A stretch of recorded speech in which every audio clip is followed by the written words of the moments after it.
Je voudrais prier avec vous. Comment ne pas te dire merci pour tout ce que mes yeux ont vu et continuent à voir depuis mercredi soir,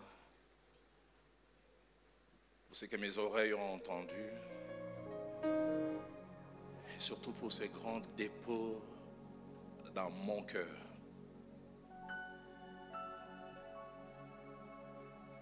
Merci pour ces 4 jours glorieux, merveilleux. Et j'en ai plus que l'assurance.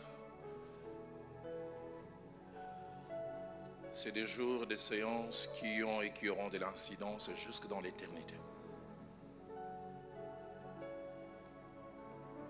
Merci pour toutes les personnes qui, de loin ou de près, ont joué un rôle.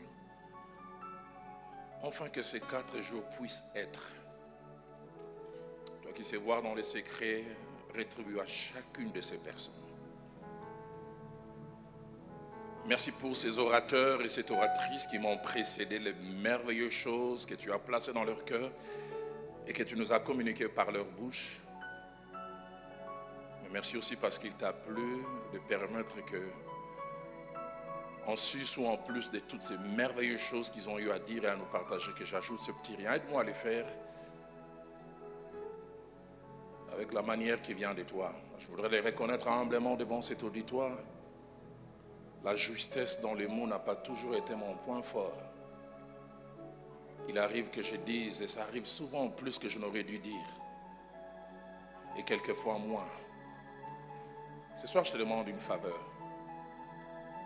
Fais-moi don de la justesse. Juste ce qu'il faut pour ta gloire et pour l'édification de cette multitude. Au nom de Jésus. Amen. Que sois béni, nous reprenons nos places. Bonsoir à tout le monde. À vous qui nous suivez ici en présentiel. Et à vous autres dehors, en présentiel aussi. Et puis certains qui nous suivent virtuellement. Je ne peux m'empêcher, avant de commencer à partager la parole de Dieu, à faire un certain nombre de choses. La première, c'est de dire merci à notre Dieu qui nous a fait déplacer nos 2 grandes délégations, celle venue de Kinshasa et celle venue de Paris jusqu'ici. Un grand merci à notre Dieu. Un grand merci aux pères de la ville qui nous ont grandement ouvert non seulement leur cœur, leurs mains, mais aussi les portes de cette ville. Et j'ai aimé, quelqu'un tout à l'heure a rappelé leur présence chaque soir. Je ne pense pas que ce soit des choses à faire qui manquent. Et ce n'est pas impossible que la plupart des choses qui ont été dites ici soient connues d'eux. Les entendre en plus. Papa Boayo, un grand merci. Évangéliste Koudédé, du fond de mon cœur, merci. Apôtre Donatien, merci. Est-ce qu'on peut m'aider à les honorer?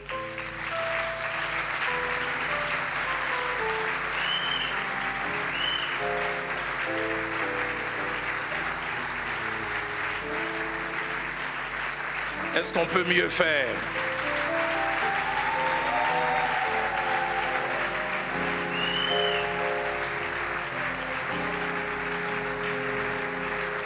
La veille du début de ces assises, ma petite délégation, surtout les orateurs, avec le pasteur Mehdi en moins qui est venu le lendemain, nous sommes allés chez eux, ils ont prié pour nous.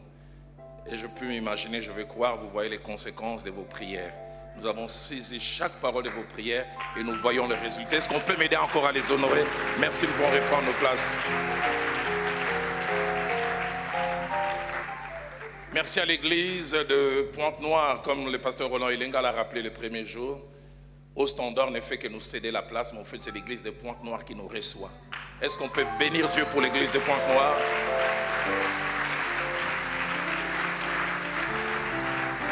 Et puisque nous parlons de l'église de Pointe-Noire, je voudrais honorer quelqu'un. Il doit être quelque part mobilisateur, hyperactif, ne fait même pas partie des hauts standards. Prophète Kléber, tu es où? Est-ce qu'on peut m'aider à honorer cet homme qui s'est coupé en 4?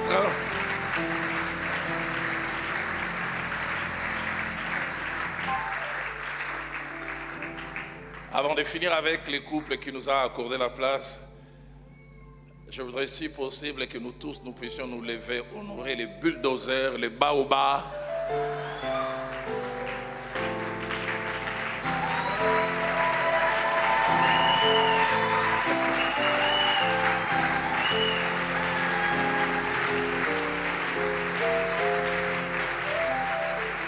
Apôtre Dadier, je ne sais pas combien de textos que j'ai reçus, la plupart de qui n'ont dit, papa, à moins que Dieu dise le contraire, dans le ministère à Kinshasa l'année prochaine, sur les 3 séances, il faudra que l'apôtre vienne.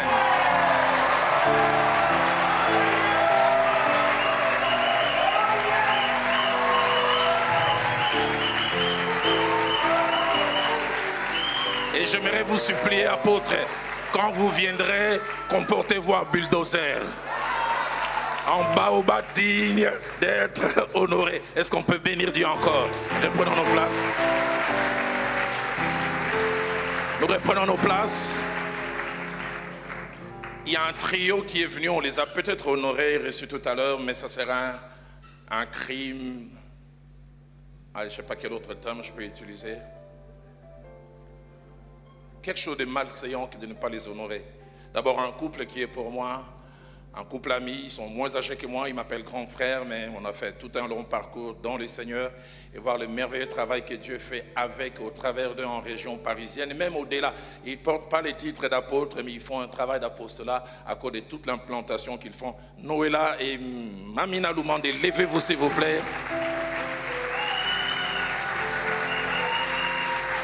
Et je voudrais dire aussi des bulldozers et des baobabs. Et puis juste à côté de pasteur Parfait Mabvungo, que je veux venir au Seigneur grandir et qui est de plus en plus en train de prendre une dimension glorieuse.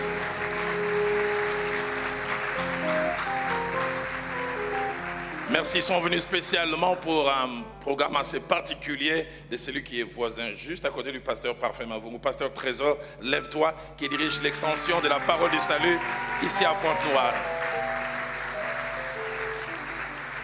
Avant-dernière chose, je voudrais honorer les couples lingues. Est-ce qu'on peut m'aider?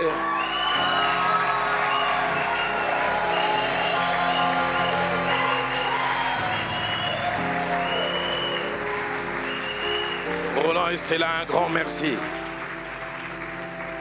Je voudrais que Dr Kateba, pasteur Lord et Mehdi restent debout. Est-ce qu'on peut m'aider à honorer ce trio?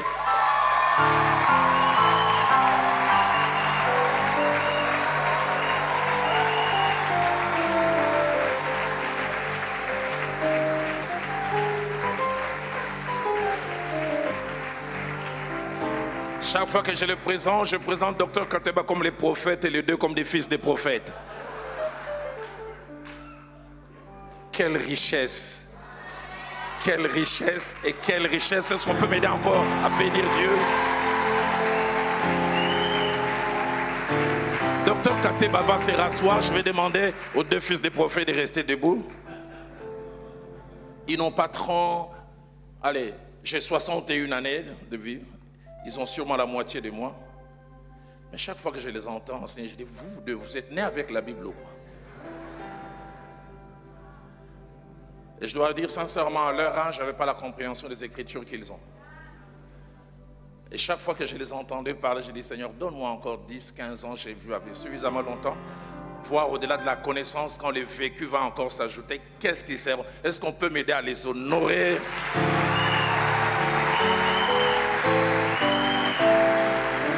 Mais en même temps, je voudrais vous supplier, gardez ce cœur d'humilité, gardez cette simplicité, quoi que Dieu vous élève, restez les mêmes, que Dieu vous bénisse.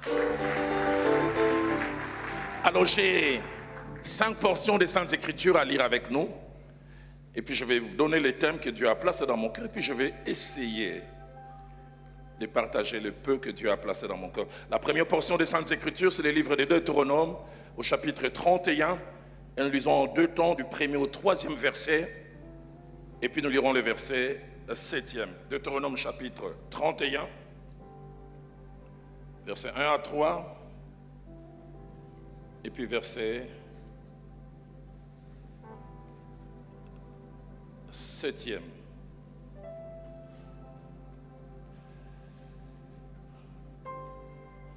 Moïse adressa ces paroles à tout Israël. Aujourd'hui, leur dit-il, je suis âgé de 120 ans et il dit, je ne pourrai plus sortir et entrer. Il se rend compte que le corps ne répond plus. La vigueur, je ne l'ai plus. Et l'Éternel m'a dit, tu ne passeras pas ces Jourdains. Là, je voudrais déjà m'arrêter, homme de Dieu. Ça vous arrive d'entendre votre corps parler? Ou dire ça, tu ne peux plus. L'Éternel, ton Dieu, marchera lui-même devant toi. Il détruira ces nations devant toi qui t'en rendront maître. Mais il dit aussi, surtout, Josué marchera aussi devant toi. Dites avec moi, aussi devant toi. Avant, tu étais seul. Désormais, les gens ne verront plus un seul visage. Ils en verront deux. Si vous êtes assis à côté d'un Moïse, demandez à Moïse, êtes-vous prêt à commencer à marcher avec Josué et qu'on vous voie à deux? Aussi devant toi. Comme l'Éternel l'a dit. Verset 7e. Moïse appela Josué et lui dit, en présence de tout Israël, fortifie-toi et prends courage, quand tu entreras avec ce peuple dans le pays que l'Éternel a juré à leur père de leur donner, et c'est toi qui les mettras en possession. La seconde portion que nous lisons, c'est Josué au chapitre 1er. Passage qui a été lu aussi ici, Josué chapitre 1er. Lisons le premier ainsi que le deuxième verset. Après la mort de Moïse, serviteur de l'Éternel, l'Éternel dit à Josué, fils de Nun, serviteur de Moïse, Moïse, mon serviteur, est mort. Maintenant, lève-toi, passe ces Jourdains, toi et tout ce peuple, pour entrer dans le pays que je donne aux enfants d'Israël. Troisième portion, premier livre des rois, au chapitre 19, et nous lisons en deux temps, versets 2 à 4, et puis versets 15 à 16. Jézabel envoya un messager à Élie pour lui dire que le Dieu mettrait dans toutes les rigueurs si demain à cette heure je n'ai fait de ta vie ce que tu as fait de la vie de chacun d'eux. Élie, voyant cela, se leva et s'en alla pour sauver sa vie. Il arriva à Beersheba qui appartient à Juda et il laissa son serviteur, je vais jusqu'au verset 4. Pour lui, il alla dans le désert où après une journée de marche, il s'assit sous un genêt et soulignait, demandant la mort en disant, c'est assez. Maintenant, Éternel, prends mon âme, car je ne suis pas meilleur que mes pères. Verset 15, puis verset 16. L'Éternel lui dit, va, reprends ton chemin par les déserts jusqu'à Damas, et quand tu seras arrivé, tu oindras Azaël pour roi de Syrie. Tu oindras Jéhu, fils de Nimshi, pour roi d'Israël, et souligné surtout, tu oindras Élisée, fils de Shaphat, d'Abel, Méola, pour prophète à ta place. Est-ce que les pasteurs titulaires sont là? Levez la main. Gardez la main levée. Si vous êtes à côté de quelqu'un qui a levé la main, dites-lui, Élie, il faudra un jour oindre Élisée à ta place. Il y a des pasteurs titulaires qui ne veulent plus lever la main. Gardez la main levée. Dites, Élie, il te faudra un jour oindre Élisée à ta place. J'entends Élie qui dit au fond de son cœur, le plus tard possible. Avant-dernière portion que nous allons lire, deuxième livre des rois, au chapitre 5, deuxième livre des rois au chapitre 2, verset 5e, puis verset 11 à 15. Pasteur Média en a presque fait mention tout à l'heure. Les fils des prophètes qui étaient à Jéricho s'approchèrent d'Élisée et lui dirent, sais-tu que l'Éternel enlève aujourd'hui ton maître au-dessus de ta tête? Et il répondit, je le sais aussi, taisez-vous. Verset 11 au verset 15e. Comme il continuait à marcher en parlant, voici un char de feu et des chevaux les séparèrent l'un de l'autre et Élie monta au ciel dans un tourbillon. Élisée regardait, criant, mon père, char d'Israël et sa cavalerie, et ne les vit plus. Saisissant alors ses vêtements, il les déchira en deux morceaux et il releva le manteau qu'Élie avait laissé tomber, puis il retourna et s'arrêta au bord du Jourdain. Il prit le manteau qu'Élie avait laissé tomber et il en frappa les eaux et dit, où est l'Éternel le Dieu d'Élie? Lui aussi, il frappa les eaux qui se partagèrent ça et là, et Élisée passa. Les fils des prophètes qui étaient à Jéricho vis-à-vis l'ayant vu dit, l'esprit d'Élie repose sur Élisée. Ils allèrent à sa rencontre et se prosternèrent contre terre devant lui. Et puis nous terminons avec Nombre au chapitre 8, à ça sur lequel je reviendrai beaucoup tout à l'heure, du verset 23 au verset 26. L'Éternel parla à Moïse et dit, voici ce qui concerne les Lévites. Depuis l'âge de 25 ans au-dessus, tout Lévite entrera au service de la tente d'assignation pour exercer une fonction. Mais écoutez le verset 25. Depuis l'âge de 50 ans, il sortira des fonctions et ne servira plus. Et écoutez le verset 26. Il aidera ses frères dans la tente d'assignation pour garder ce qui est remis à leurs soins. Le principal devient gardien. Mais il ne fera plus de service. Tu agiras ainsi à l'égard des Lévites pour ce qui concerne leurs fonctions. Partant de tous ces passages, Dieu a placé dans mon cœur de parler sur le thème savoir s'arrêter, préparer la relève et passer les bâtons à la génération suivante dans le ministère, une chose pas toujours facile. Savoir s'arrêter, préparer la relève et passer les bâtons à la nouvelle génération dans le ministère, une chose pas toujours facile.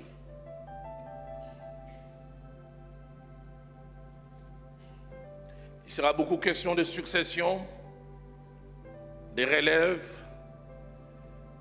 et de préparation. Je vais donner deux exemples en introduction. Je ne citerai pas les noms, mais ceux qui ont un peu plus de connaissances vont savoir de qui il s'agit. 9 novembre 2014, un homme qui avait un agenda d'engagement partant de cette date, qui allait même jusqu'à 7 ou 8 ans. Son secrétaire a dit, toute personne qui a appelé pour un engagement, il disait pour la prochaine date possible, c'est dans 8 ans. Il revenait d'un service quelque part et il allait quelque part avec son épouse, sa femme et quelques collaborateurs. Crash d'hélicoptère, il meurt.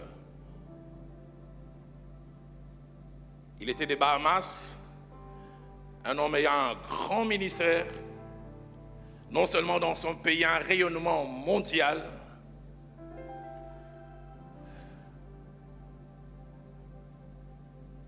Mais aujourd'hui, si vous allez voir son ministère, presque rien. Tout s'est écroulé. Pourquoi il pensait qu'il était éternel? Il pensait comme vous et moi, et nous le souhaitons partir le plus tard possible.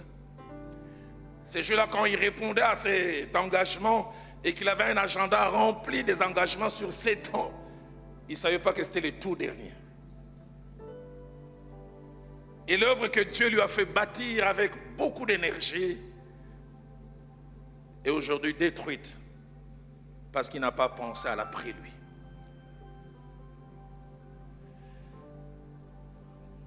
« 1er mai 77, un des piliers, pour ne pas dire les piliers, du réveil du Zaïre de l'époque et de la République démocratique du Congo aujourd'hui s'est éteint en Afrique du Sud. Après avoir marqué l'histoire de notre nation, des églises et des ministères sont sortis de lui comme jamais. Ma mère, qui à un moment a commencé à aller au début de sa foi dans son église vers les années 72, 73, il disait les cultes commençaient à 7h, mais à 6h30, il n'y avait plus de place. Bon, aujourd'hui, si vous allez dans la même commune, un ami m'a dit, la salle n'est même pas remplie de moitié. Les églises, il n'y en a même plus. Parce qu'à sa mort, un des fils qui a pris la relève n'était pas préparé. Et plus tard, ce fils a eu des problèmes. On a culbuté sa femme pour colmater les brèches. Et rien n'a marché. Tout ce pourquoi cet homme a consacré toute sa vie. Aujourd'hui, il n'y a presque plus rien. Homme de Dieu, quand vous aurez oublié tout ce que Dieu a placé dans mon cœur, que je vais essayer de partager ce soir, je voudrais que vous reteniez deux choses. La première, c'est que l'après-nous se prépare. Mais la seconde, de notre préparation de l'après-nous, dépend la qualité de l'après-nous.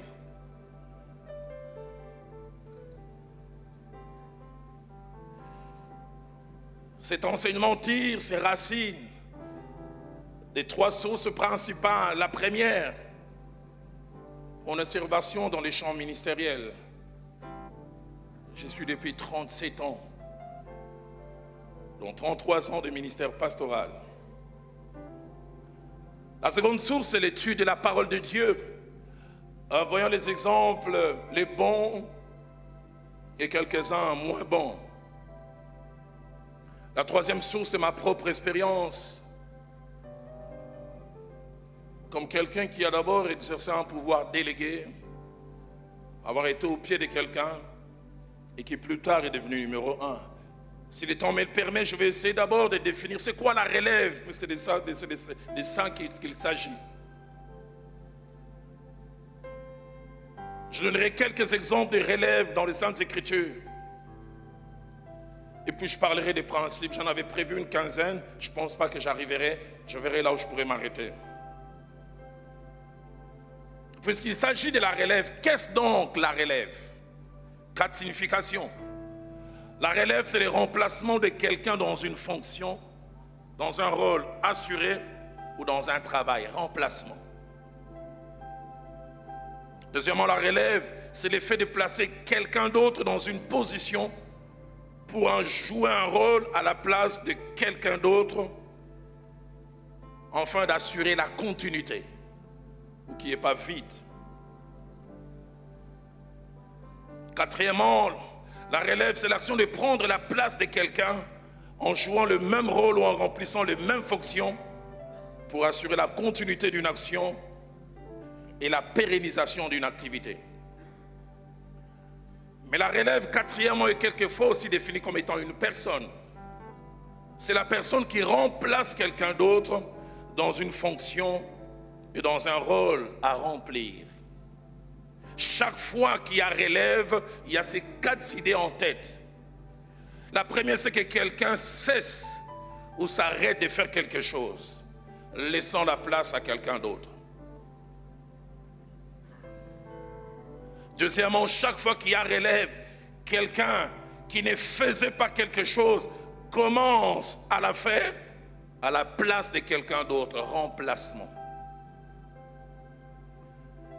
Et troisièmement, chaque fois qu'il y a relève, la fonction, le poste ou l'activité reste intacte, mais ce sont les animateurs qui changent. Et quatrièmement, chaque fois qu'il y a relève, le but caché derrière, c'est la continuité. Empêcher les vides, empêcher la cassure. La Bible est remplie d'exemples de relèves. Josué chapitre 1er, nous l'avons mentionné. Verset 1 à 2, verset 6, le Seigneur dit, mon serviteur Moïse est mort, il y a un vide. Mais l'œuvre n'est pas morte. Josué prend la place. J'ai beaucoup aimé comment les docteurs ont insisté en parlant de comment Josué était inhibé par la grandeur. Serais-je capable de remplacer, allez, j'utilise des termes, ce baobab? Pourrais-je faire autant que lui? 1 Roi chapitre 19, au verset 16, passage sur lequel je reviendrai. La relève est assurée, mais heureusement que Dieu intervient.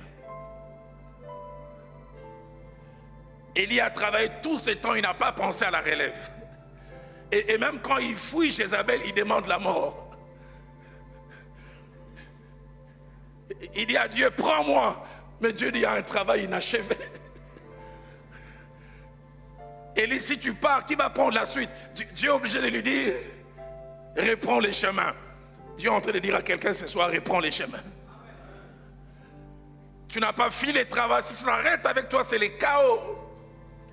Il dit, tu oindras tel comme roi, tel autre comme roi. Mais j'aime comment Dieu lui dit, tu oindras aussi Élisée, et puis lui dit, à ta place.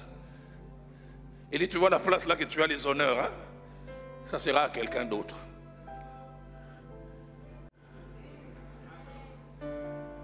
Maman, pasteur titulaire, les courbettes là qui l'ont été fait. Quelqu'un prendra la place. On commencera à dire, mettez la vieille là-bas. Il ne doit pas avoir deux lions dans la même forêt.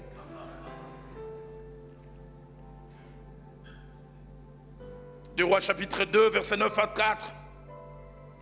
Élisée est en train d'être enlevé. Plutôt, Élie est en train d'être enlevé et Élisée doit prendre sa place. Relève. 1 Samuel 4, 18, passage qui m'effraie souvent. Il était tout jeune. Il était encore en train de faire ses gammes à la fois comme prophète et sacrificateur. On vient lui apprendre qu'il y a triple mort. Lui, il a commencé son ministère par l'enterrement. Samuel a dû enterrer les sacrificateurs Élie. Ses deux fils, il n'était pas préparé à prendre la relève. Il prend la relève dans les traumatismes. Il fait encore ses gammes, il pense qu'il a encore du temps. Et le temps l'oblige à passer devant. Que dire de 2 Chroniques chapitre 26, c'est la royauté, mais on peut en tirer des principes. 2 Chroniques 26, 1 à 3. La Bible dit, Osias avait 16 ans lorsqu'il devint roi. Son père meurt, on dit, il ne doit pas y avoir vite. Adolescent, pubère. Il commence à avoir ses premières barbiches que les jeunes gens présentent comme des trophées. Non, non, ça. J'en ai 3. Mon lui dit, tu dois devenir roi. Et il faut à 16 ans se comporter en roi. Je n'aurais pas aimé être à la place des disciples. Acte 1, 9 à 14, il en parlait. Et puis ces jours-là, ils sont à la montagne des Oliviers. Il les voit partir. Des gens pas suffisamment préparés. Je m'imagine Pierre et les gens se regardent. S'ils étaient qu'une, donc bon, et égal, cette histoire reste à nous. Et se regardent entre eux. Mais notre aîné là, il venait de régner quelques jours. Et Thomas là, il a douté. Et nous, la plupart, on avait fouillé. Et c'est à eux de prendre la relève. Quelques principes importants que j'aimerais que nous puissions noter au sujet de la relève. Le tout premier principe, c'est que tout serviteur de Dieu numéro 1, sérieux, dites avec moi sérieux. 2, responsable, dites avec moi responsable. Troisièmement, réfléchi, dites avec moi réfléchi. Et quatrièmement, visionnaire, dites avec moi visionnaire.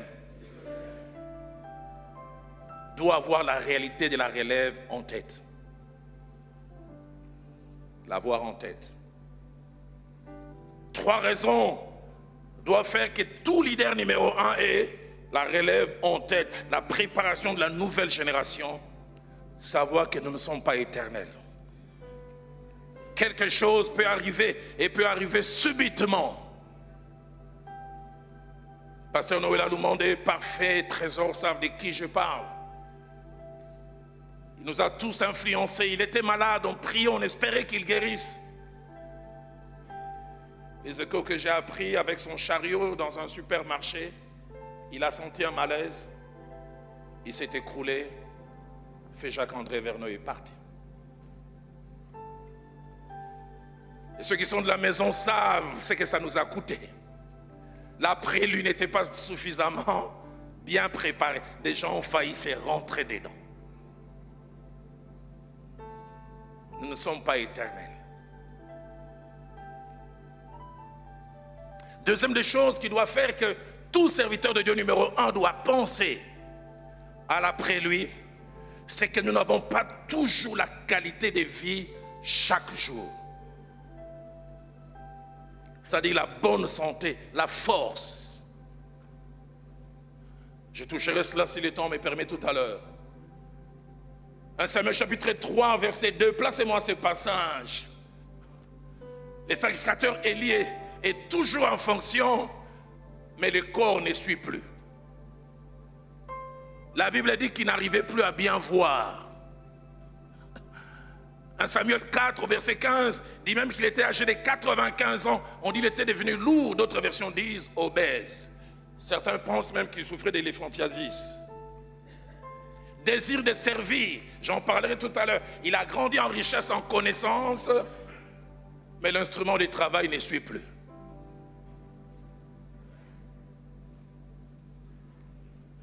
J'aimerais dire à un Mbouta, mi batte la rue, beaucoup fait la psaume comme sur la chair.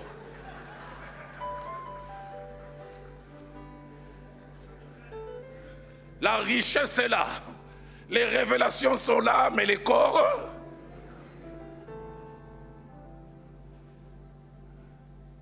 Dans l'une de nos provinces, un homme d'un certain âge, le médecin lui disait ton corps n'arrive plus à supporter. Il disait, moi je vais mourir à la chair. Il a tenu un merveilleux séminaire. Ce sont ses fils qui me parlent. Et il rentre au bureau, il rend grâce. Il dit, dans 5 minutes, faites-moi sortir. 5 minutes, il ne sort pas. 10 minutes, il ne sort pas. 15 minutes, et puis il rentre, il trouve, il avait mis la tête comme ça, parti. Nous n'avons pas toujours la qualité de vie chaque jour. Troisième chose pour laquelle tout numéro 1, réfléchir, responsable et visionnaire, et surtout responsable doit penser à l'après-lui, c'est que c'est de la façon dont nous abordons la relève que dépend le maintien, l'élévation ou la chute de l'œuvre après nous. L'œuvre peut soit se maintenir, soit s'écrouler et peut-être même aller plus haut. Deuxième principe important, c'est que penser à la relève n'est pas et ne sera jamais la tâche de tout le monde. C'est la tâche du titulaire. Ce n'est pas quelqu'un dans les comités, c'est au titulaire. Et je voudrais même insister, non seulement c'est à lui d'y penser, mais d'y penser au bon moment. Certains leaders non seulement n'y pensent pas, mais ils y pensent au mauvais moment. En précipitant une relève. Nous avons fait mention de tout à l'heure du sacrificateur, du prophète Élie. Il demande la mort, il ne pense pas à la relève. Ça en est assez, prends-moi. Dieu dit après toi, il dit, reprends le chemin. Va oindre Élisée à ta place et coach-les durant un moment. Quand le coaching a été suffisant, Dieu dit, maintenant je peux te prendre parce qu'il y a quelqu'un après toi. Troisième principe. L'une des choses importantes par rapport à la relève est l'obligation du leader numéro 1 dans sa communion avec Dieu, d'écouter Dieu, de recevoir de lui des directives claires et précises au sujet de l'identité de son successeur. Pas de choix basés sur les sentiments. Pas de choix basés sur des calculs économiques.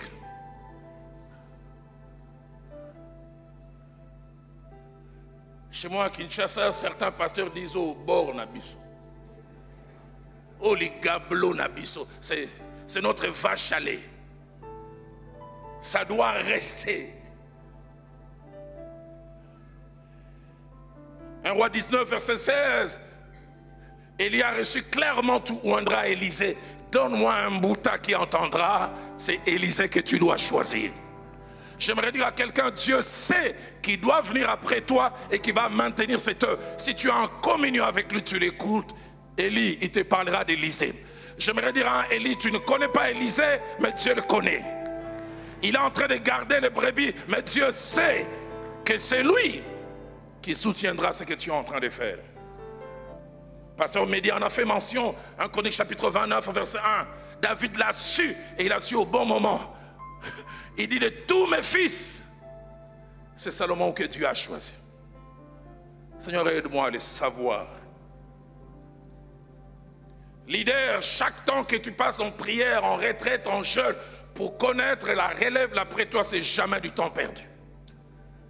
Luc chapitre 6, verset 12 à 6, il devait choisir la relève. Il passa toute la nuit à prier. Il avait une petite équipe de 70 personnes, la présélection, tous zélés, tous disponibles. Mais de 70, il devait choisir 12. J'imagine présent devant les pères, tel il dit non. Et j'aime quand ma Bible dit, et le matin quand il se présenta, il les choisit. Matthieu, viens. Barthélemy, il est où? Il a même choisi Judas Iscariote.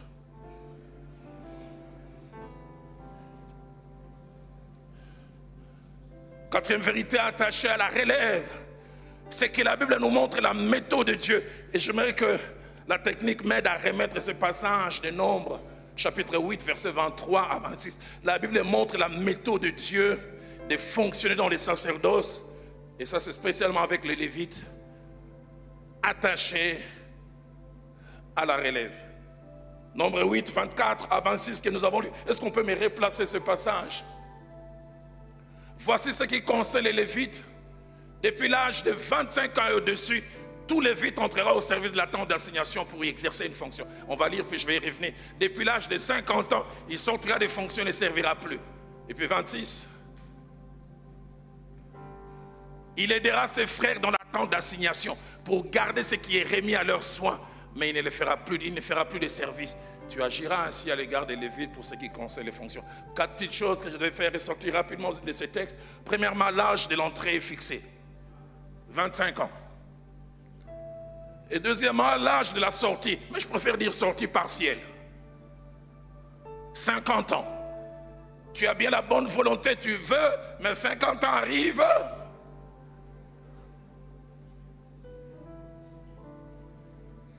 Mais troisièmement, il montre, on cesse, mais on ne cesse pas totalement. Et c'est pour ça que quelquefois les bambous sont difficiles à laisser.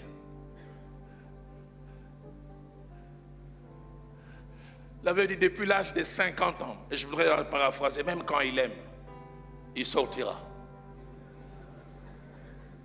Seigneur, donne-nous des gens qui sortent des fonctions.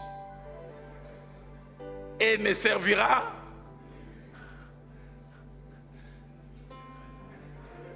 Pourquoi vous riez par hésitation? Riez bien. Verset 26. Il montre une chose importante. C'est le fait de quitter les rôles principaux, ne dit pas arrêt total. On quitte les rôles principaux pour continuer à jouer un rôle adapté à ce que notre corps veut. Il aidera ses frères dans la tente d'assignation pour garder ce qui est remis à leurs soins. Il ne fera plus de service. J'essaie de m'imaginer la souffrance. Le but c'est quoi? Les Lévites, là dans la tente d'assignation, c'est un travail à la fois spirituel mais physique aussi. Il fallait aller prendre des animaux, les tuer, les sacrifier. À 25 ans on peut les faire. Mais à 40 ans on commence à souffrir des lumbago, des torticolis. Et c'est là où intervient la quatrième chose. Pourquoi une telle chose? Le but de Dieu, c'est sauvegarder la vie du Lévite. Tu t'es trop dépensé 25 ans. Je vais te garder un peu. Hein? Continue, mais en faisant moins d'efforts physiques. Un papa de chez nous, papa Nkelani, il disait les serviteurs de Dieu ne se reposent pas. Et nous, les serviteurs de Dieu africains, les vacances, ça n'existait pas. Et même des fois aussi les croyants. Docteur, je prêche aux 3 cultes à la borne, de 7h à 9h, 9h30 à midi. Et puis je prends le 3e culte en Lingala, midi 30 à 14h30. J'arrive chez moi à 16h après des entretiens, je me mets reposer. La sentinelle me dit, il y a quelqu'un au portail. Dès là où j'étais, je lui dis en Lingala, je vais essayer de traduire en français. J'entends passer un ensemble de Lola. Les serviteurs de Dieu ne se reposeront.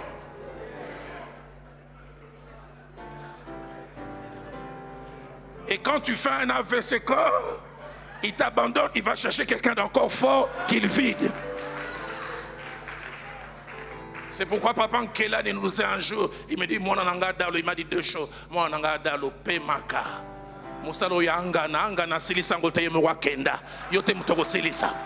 Aide-moi à dire à ton voisin, musala ya angana. Et un giste, dis-lui angana yeme watika wakenda.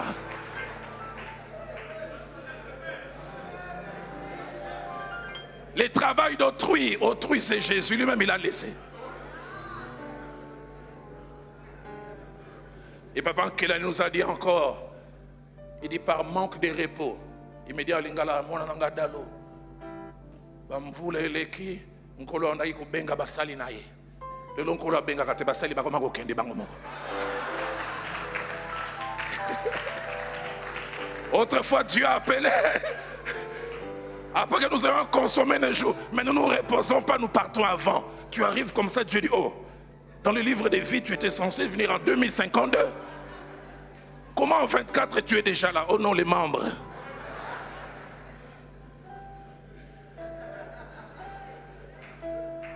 Dieu dit, est-ce qu'on peut acclamer? Allez-y.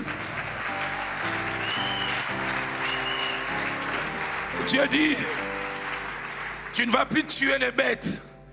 Tu ne vas plus aller brûler. Tu garderas les habits. Et quand tu garderas les habits, tu conjugueras tout au passé simple. Lorsque nous offrâmes, lorsque nous brûlâmes.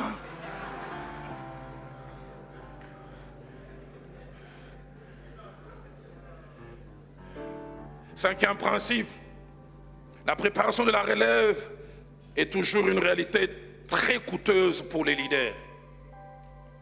La préparation de la relève coûte en prière. Priez pour la relève. Pasteur Lode en parlait hier. Simon, le diable t'a réclamé pour te cribler comme du froment. Je priais pour toi. Jean 17 au verset 9, il dit c'est pour eux que j'ai prié. Un leader qui ne prie pas pour sa relève, prie pour l'échec. Je peux le dire sans prétention, avec toute l'assurance, il n'y a personne au monde qui prie pour mes enfants spirituels plus que moi. Si Viviane était ici, elle vous témoignera des jours où je dis je ne m'aiderai pas de côté et je présente ces enfants devant Dieu parce que je sais que la pérennisation de l'œuvre que Dieu a commencé par moi dépend d'eux. Il y a des batailles qui ne se gagnent qu'à genoux. Ça coûte en prière, ça coûte en implication. La pensée de Dieu est que notre relève ne soit pas autodidacte. Quand Christ appelle la relève, déjà 2 mois après qu'il ait commencé son ministère dans Matthieu 4, 19 à 20, il dit suivez-moi, étrange, il ne dit pas vous deviendrez pécheurs d'hommes.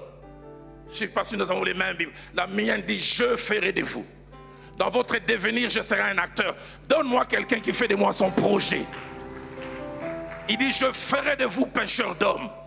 Je travaillerai dans votre devenir. Implication. Je bénis Dieu pour mon père, feu Jacques-André Vernon. Il ne rentrait jamais d'envoyer sans m'amener des livres.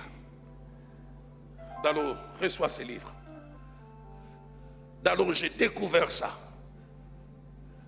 Parce qu'il voulait que j'aille plus loin.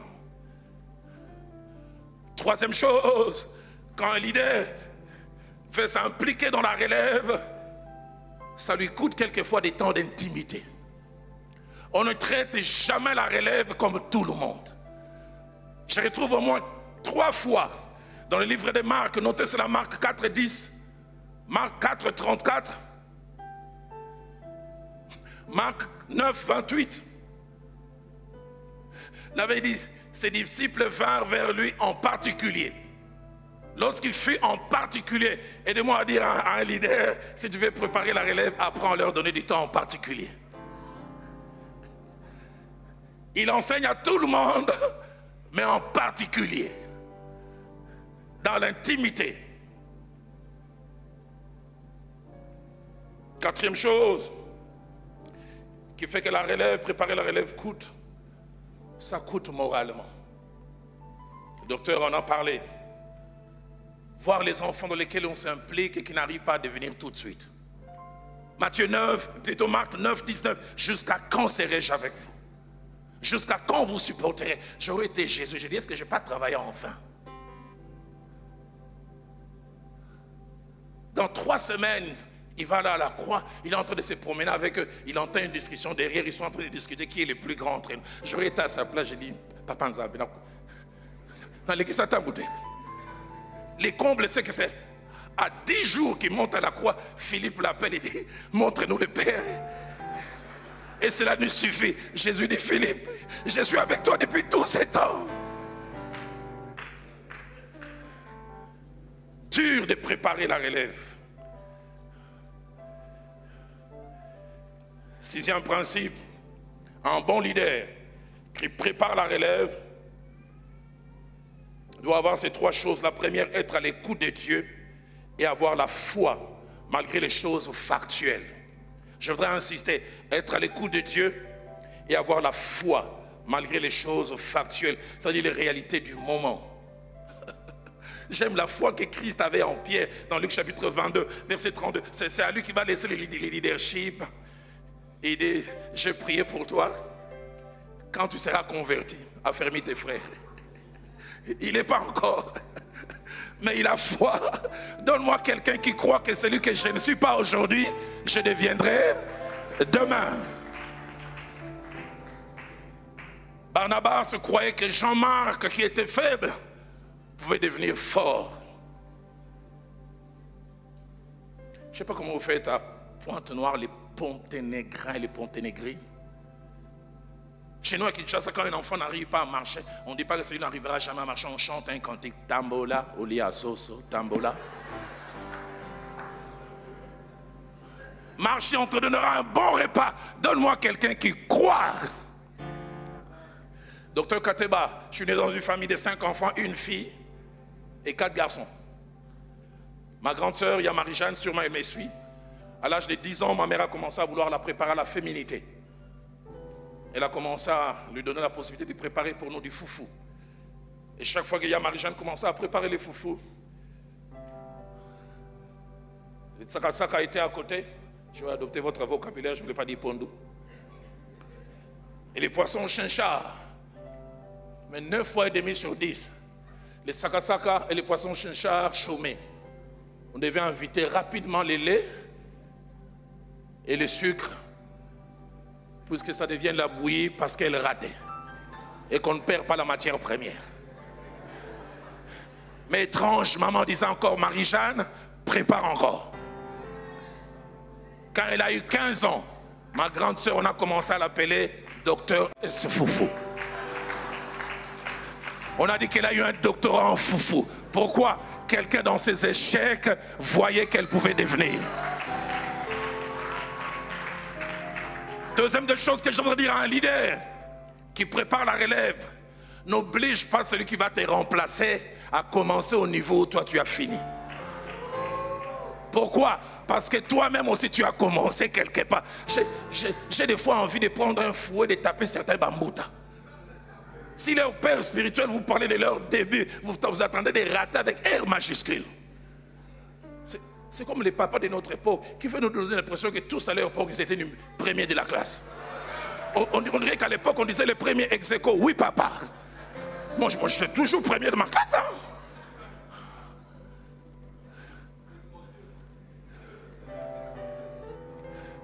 J'ai raté certains de mes messages jusqu'à ce que le pasteur Vernon monte du haut de la chaire.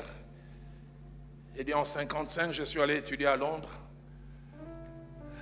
J'étais timide. Après 6 mois d'études, on me demande de prêcher un mercredi. Lui-même dit, je monte du haut de la chaire. Je mets mes notes, ma Bible. Il dit, je soulève la tête, ma mâchoire tombe en panne. Il dit, voyez tous ceux qui prêchaient avant, avec beaucoup de liberté, ils sautillaient. Il disait, voilà les gens qui sont appelés par moi. Il dit, ces jours-là, quand ils rentrent s'asseoir, il dit, je ne pense pas être appelé. On lui a donné une autre occasion 5 semaines après, ou 4, je ne sais plus très bien. Il dit, si j'avais fait seulement un jour de jeûne, cette fois-ci, je vais en ajouter 3. Il dit, Dalo, tu sais quoi? J'en ajoute 3, je monte, ma mâchoire tombe encore en panne. Il dit, ce jour-là, en quittant la chaire, je ne suis pas allé m'asseoir. Je suis allé dans ma chambre, j'ai pris mes clics et mes claques, j'ai dit Dieu ne m'a pas appelé. J'aimerais dire au Bambouta, ne nous parlez pas seulement de vos victoires, parlez-nous aussi de vos défaites. Enfin que quand nous échouons, que nous ne passions pas, que nous sommes anormaux, nous disions celui-là il a raté, il est devenu champion, je peux aussi le définir. Et je voudrais insister, vous qui préparez la relève, n'obligez pas ceux qui commencent après vous à commencer là où vous avez fini. Parce que vous-même, il vous a fallu du temps pour être là.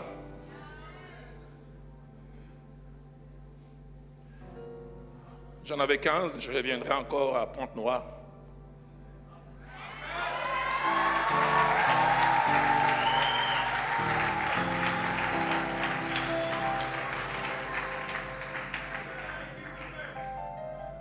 J'ai tous ces derniers principes. Pour une bonne relève, il y a et il y aura toujours 3 acteurs au rôle jamais interchangeable. Il y aura Dieu, il y aura le leader numéro 1 et il y aura celui ou celle qui doit succéder. 3 choses à noter. La première, alors que les musiciens prennent place, parce que je voudrais qu'on prie un petit moment. La première, c'est qu'il y a des choses que Dieu seul peut faire, révéler et faire connaître son choix. Mais deuxièmement, il y a des choses que seul celui qui est numéro 1 devra faire. 1, reconnaître celui que Dieu a choisi. Et puis deuxièmement, lui donner autorité auprès des gens. Mon pasteur le fait Jacques André Verneau disait, celui qui prend la relève n'a pas l'obligation de venir s'imposer lui-même. C'est celui qui se retire qui doit l'imposer. C'est pourquoi dans Nombre chapitre 27, verset 18 à 20, Moïse est en train de vouloir finir. Dieu dit, hey, prends Josué. Il dit, tu poseras ta main sur lui, tu les placeras devant le sacrificateur Éliazar, et puis il dit, devant toute l'assemblée. Et il dit, tu lui donneras des ordres, il insiste, sous leurs yeux. Et il ajoute au verset 20, tu les rendras participants de ta dignité. Il dit, enfin qu'on l'écoute. J'aimerais dire à Moïse, ne nous laissez pas venir dire aux gens, là, il coule benga kangai. C'est à vous de placer. Josué dit, je crois en lui. Dieu m'a dit, c'est lui. Et les gens vont l'écouter. Troisième et dernière chose, il y a aussi des choses que seule la personne à assurer la relève doit faire. Être patient.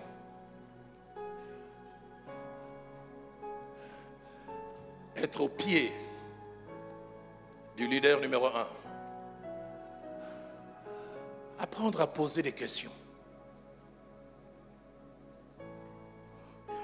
Il y a des jeunes gens qui doivent prendre la relève, mais qui veulent croire qu'ils connaissent tout. Vous connaissez l'histoire de cette jeune fille qui est en dernière année de médecine. Elle vient d'avoir un cours d'obstétrique et de gynécologie. Elle a appris sur l'accouchement et les contractions. Elle arrive à la maison, elle a 22 ans, elle appelle sa mère de 50 ans, elle dit, maman, je vais t'expliquer c'est quoi les contractions. Elle dit, les contractions sont des douleurs saccadées qui annoncent la venue d'un enfant. Plus elles sont fortes et moins espacées, plus ça annonce que l'enfant vient. Maman regarde et dit, toi tu connais les contractions et les syllabus? Moi, je les ai expérimentés 8 fois. C'est pourquoi j'aime dire à certains jeunes gens, il a 1 année de mariage, vous entendez, il organise un séminaire, les secrets des mariages qui durent. Yo!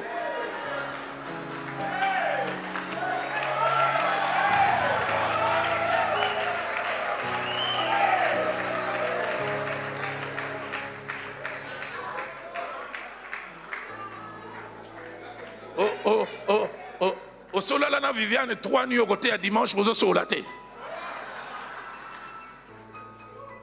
Tu as déjà dormi avec Viviane 3 nuits, tu dois prêcher vous. Et vous ne parlez pas entre vous.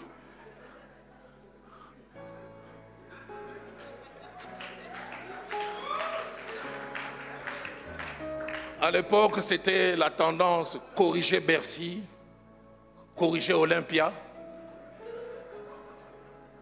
Un jeune homme à la borne, il veut se marier en 2002. Il dit, vieux, vous avez des mariages tristes qui attristent Dieu, qui attristent le Saint-Esprit. Moi, je vais me marier dans 2 semaines, je vais corriger vos mariages. 3 semaines après son mariage, il entre à l'église, il a la tête sur son épouse. On lui demande c'est quoi, il dit la tendresse dans la maison de Dieu.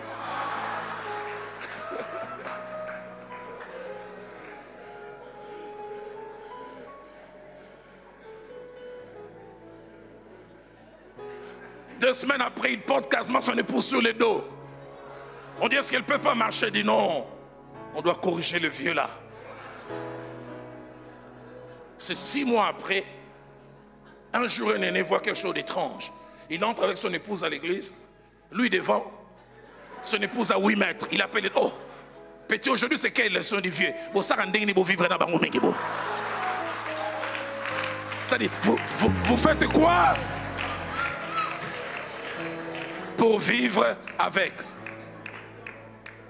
Celui qui va assurer la relève pose des questions. J'aimerais dire aux jeunes gens, il y a des choses que des fois les bambous t'en attendent que vous veniez. Pourquoi je n'ai pas pu chasser ces démons? Et il avait la solution, mais il attendait qu'on vienne poser la question.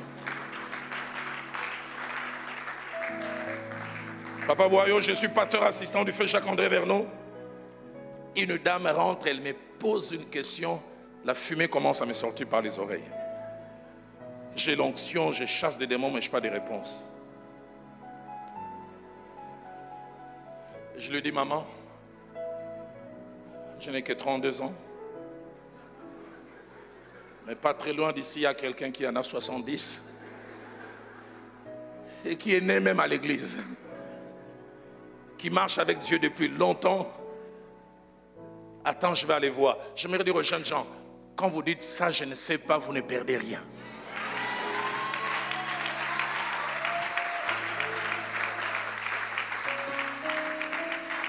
Et je suis allé voir le feu Jacques-André Verneau, je lui dis 2 choses. Je dis, papa, une dame m'a posé un problème là, qui me donne des maux de tête. J'aimerais demander 2 choses. Je voudrais l'amener, et si possible, pendant que vous serez en train de la conseiller, que je suive aussi. Nous entrons avec la dame. Le feu Jacques-André, la dame présente les problèmes. Dès qu'elle finit, le pasteur vient lui dire, ce n'est que ça. Je dis, ah! Et quand le pasteur Verneau commence à parler, à la fin, je fais comme en géométrie, et quand il faut démontrer un théorème, on dit à la fin ce qu'il fallait.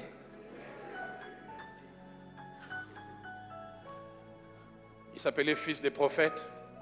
Ils avaient la vigueur, la force. Ils devaient être la relève. Et ils se sont rendus compte que l'endroit où ils étaient devenu étroit. Ils sont allés demander à leur maître, veux-tu que nous allions couper du bois pour agrandir?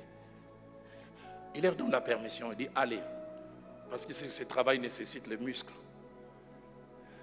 Mais étrange, l'un d'eux vient dire au vieux, consent à venir avec nous. J'imagine ses amis ont boudé, tu ne vois pas comment il marche comme une tortue. Il va ralentir la marche, yopé les sous. Toi aussi. Donne-nous des jeunes gens qui peuvent dire, consent à venir avec nous. Et tous les commentateurs disent, il a tellement ralenti leur marche que quand ils sont arrivés sur place, ils ont voulu gagner du temps, ils ont commencé à couper rapidement. Les bois se détachaient du fer. Ah, il était emprunté. Les règnes des muscles à bout, les règnes de la force, c'est fini. Il dit, écartez-vous.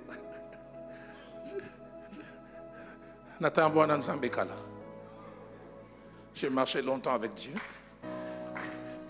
Il prend les morceaux de bois, préfiguration de la croix. J'aimerais parler là-bas, ça j'ai déclaré au docteur Kateba.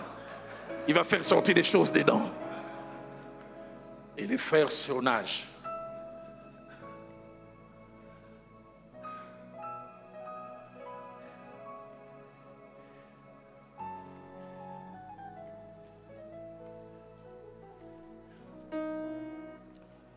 le 7 décembre 2019, à 79 ans, un baobab de l'évangile s'est éteint. Il s'appelait Renard Bonquet. Christ for all nations. Bouillant. Mais 7 ans avant cette date, il ne prêchait plus. Non plus qu'il n'avait plus de message. Mais il a su, 3 ans un jour, il priait, il a dit, je sens que mon temps va vers la fin. Allemand qu'il était, il a choisi un jeune homme, Daniel Kolenda, qui n'a rien à voir avec sa nationalité.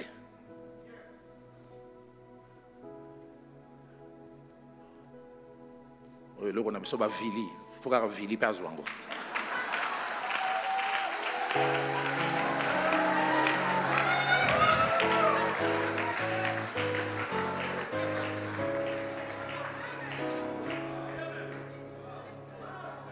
Il a coaché Kolenda durant 4 ans.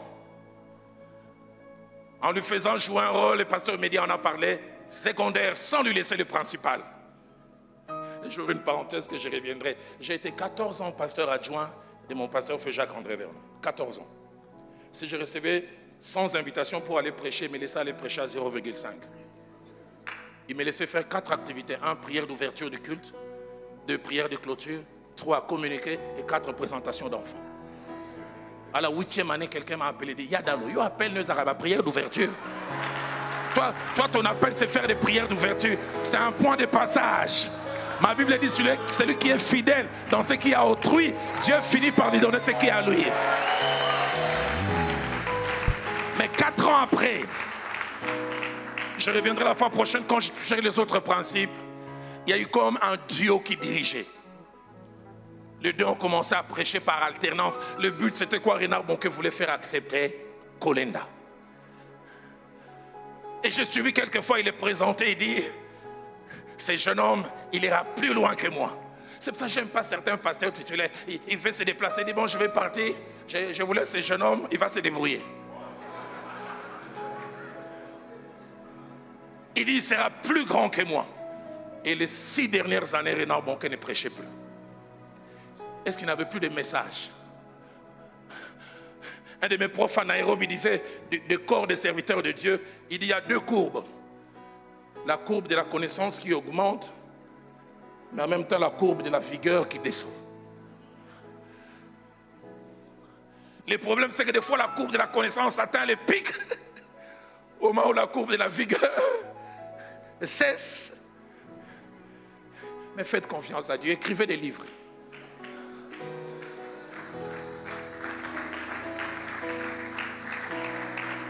L'œuvre de Renard Bonquet tient parce que la relève a été bien assurée. Que Dieu bénisse sa parole. Que Dieu bénisse. Est-ce qu'on peut se lever tous? Est-ce qu'on peut se lever tous? Chacun qu'on fasse ces 3 prières. Ngana tika komile la lela. Ngana longo la loboko nalita maem. Ona yebiete masia logaki Ngaina tika komile la lela Ngana longo la loboko nalita mae Ona yebiete masia logaki Kuna na lola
soeur de ta voisine.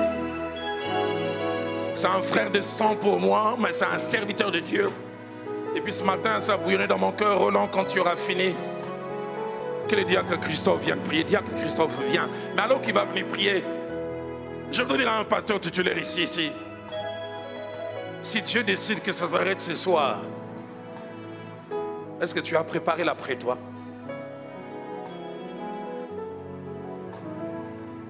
Si comme Miles Monroe, qui avait un agenda sur 7 ans rempli, sans savoir que c'était la dernière prestation.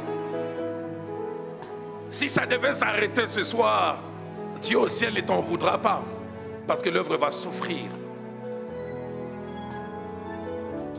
Est-ce que tu t'impliques? Est-ce que tu fais ce que tu dois faire? Je voudrais qu'on élève nos voix un petit moment, Seigneur.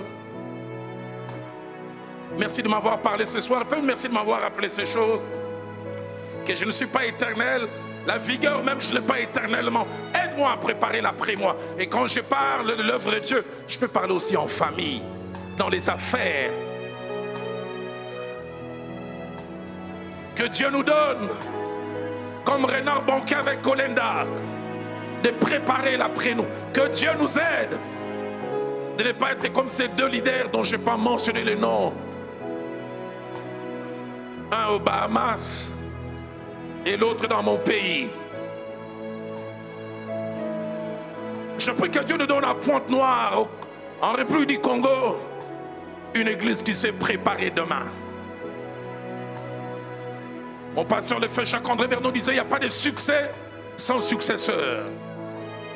Docteur Christophe, prie pour nous et prie pour l'église. Alléluia.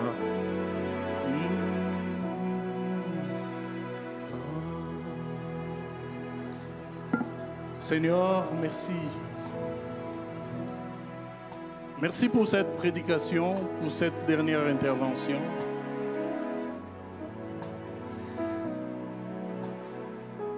Merci parce que tu nous as parlé.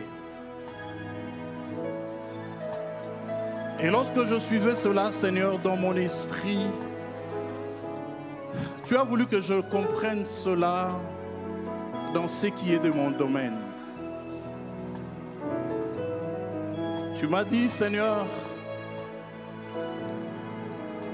que par cette édition de Dalo Ministry, tu as agi comme un chirurgien. Un chirurgien qui fait la chirurgie d'amputation. Là où il y a un membre gangréné, on ne sait plus le sauver. Il faut le couper. La Bible même dit, si ton œil est une pierre d'achoppement, il faut l'enlever. Par ta parole, Seigneur Dieu de gloire, de tout ce que tu as commencé à parler dès le début, tu as voulu ou tu veux que nous puissions collaborer avec toi pour que tu enlèves tout ce qui est inutile.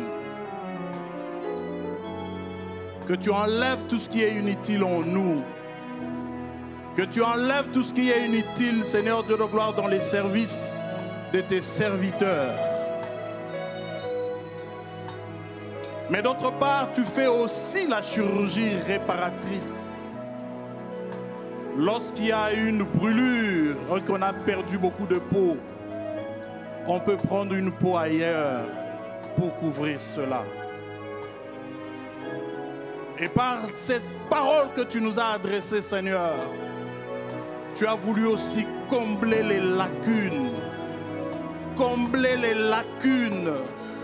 Combler les lacunes, remplacer là où il n'y avait plus de chair.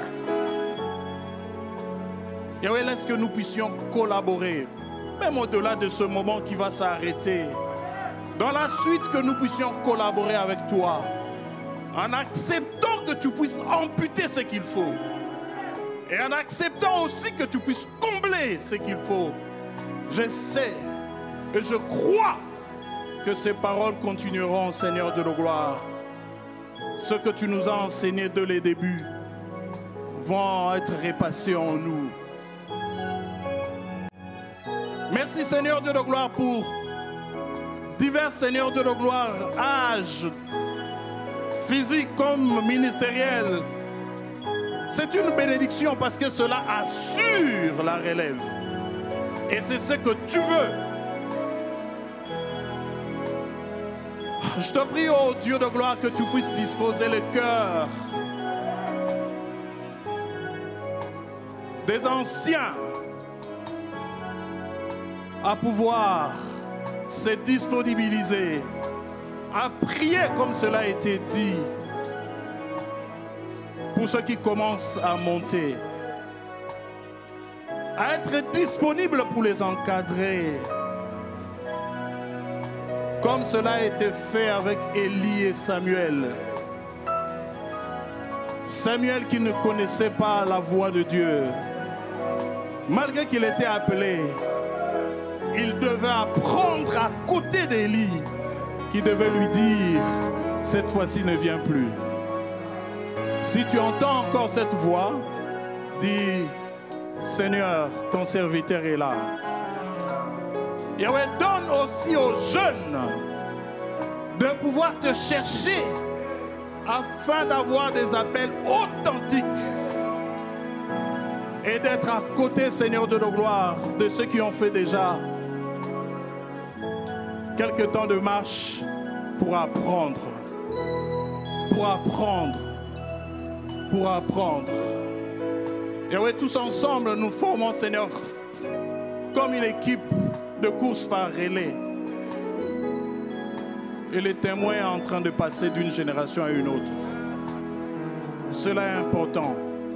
D'autres ont commencé, d'autres prennent au milieu et d'autres iront jusqu'à la fin. Nous nous recommandons à ta grâce.